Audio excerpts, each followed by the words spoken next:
Hello friends, welcome to Harish TNPSC academy. இன்றைக்கி நம்ம என்ன பார்க்க போகிறோம்னா, இன்னைக்கு பிப்ரவரி 8ஆம் தேதி பார்த்திங்கன்னா குரூப் 2 மெயின்ஸ் நடக்க இருந்துச்சு. சம் டெக்னிக்கல் ப்ராப்ளம்னால அந்த குரூப் 2 மெயின்ஸ் எக்ஸாமே கேன்சல் ஆகிடுச்சு. ஓகேங்களா? அந்த எக்ஸாமோட கொஷின் பேப்பர் தான் நம்ம இப்போ கொஷின் பேப்பர்ஸ் வித் அந்த ஆன்சர்ஸ் நம்ம பார்க்க போகிறோம். எங்கெங்கே இருக்குது அப்படின்றத ஆன்சர்ஸ் நம்ம பார்க்க போகிறோம்.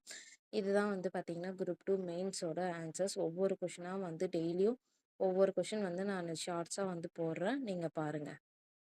இப்போ பார்த்திங்கன்னா ஃபஸ்ட்டு கொஷின் பார்த்திங்கன்னா பின்வருவனவற்றில் தவறாக பொருந்தி இருப்பதை அடையாளம் காட்டுக.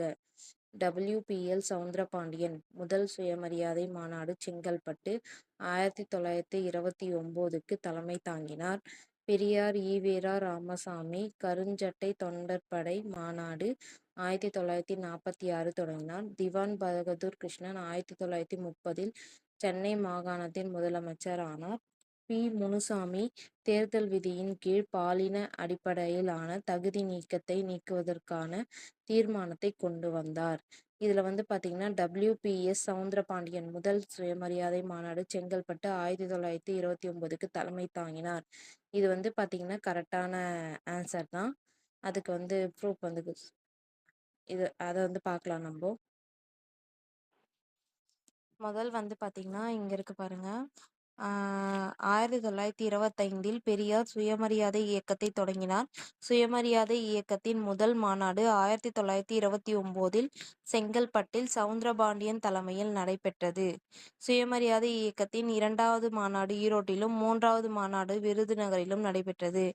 இதன் மூலம் பார்த்தீங்கன்னா 1925 சுயமரியாதை இயக்கத்தை தொடங்கினாங்க. 1929 பார்த்தீங்கன்னா செங்கல்பட்டில் சவுந்தரபாண்டியன் தலைமையில் முதல் சுயமரியாதை மாநாடு நடைபெற்றது.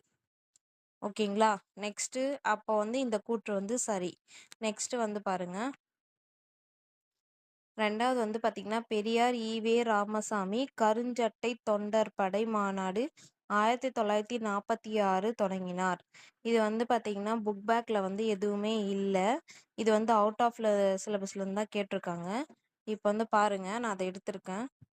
பாருங்க, 1946ஆம் ஆண்டு மதுரையில் நடைபெற்ற மாநாட்டில் தந்தை பெரியாரால் திராவிடர் கழகத்தின் ஒரு பகுதியாக கருஞ்சட்டை படை அதிகாரப்பூர்வமாக தொடங்கியது. அப்போ கருஞ்சட்டை படை தொடங்கப்பட்டது பெரியார் மூலமா தான் தொடங்கியிருக்காங்க.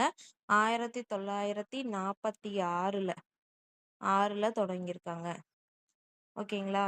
அதனால இந்த கூற்றும் பார்த்தீங்கன்னா கரெக்டு தான். நெக்ஸ்ட் பார்த்தீங்கன்னா தேர்டு பார்த்தீங்கன்னா திவான் பகதூர் கிருஷ்ணன் 1930 சென்னை மாகாணத்தின் முதலமைச்சர் ஆனார். இந்த கூற்றுக்கான விளக்கம் பார்க்கலாம். இதில் பாருங்க, 1930 பொது தேர்தலில் முனுசாமி நாயுடு தான் பார்த்தீங்கன்னா முதலமைச்சராக பதவியேற்றார். எந்த டேட்டுன்னு பார்த்தீங்கன்னா அக்டோபர் 27. அப்போ பார்த்தீங்கன்னா இந்த கூற்று தவறு. இப்போ பார்த்தீங்கன்னா திவான் பகதூர் கிருஷ்ணன் 1930 சென்னை மாகாணத்தின் முதலமைச்சர் ஆனான்றது தவறான கூற்று. அது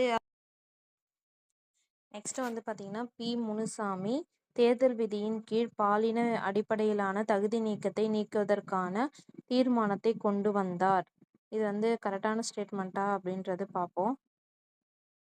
இந்த பால்ய விவாகங்களை தடை செய்யும் சட்டம் பார்த்தீங்கன்னா முத்துலட்சுமி ரெட்டி தான் செஞ்சுருக்காங்க. 1925 சட்டசபை துணைத் தலைவராக போட்டியின்றி தேர்ந்தெடுக்கப்பட்டார்.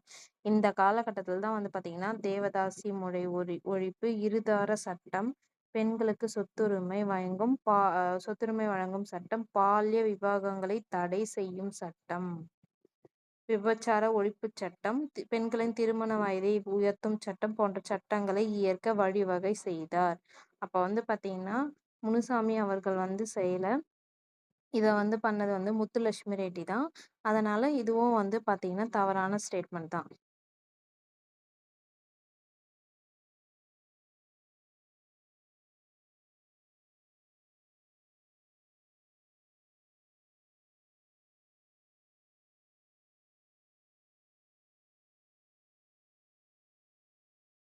கிருஷ்ணன் அதுவும் தேர்ட் ஒன்னும் ஃபோர்த் ஒன்னும் மட்டும் தான் வந்து தவறாக பொருந்தி இருக்குது. அதனால இதனோட ஆன்சர் வந்து பார்த்தீங்கன்னா டி.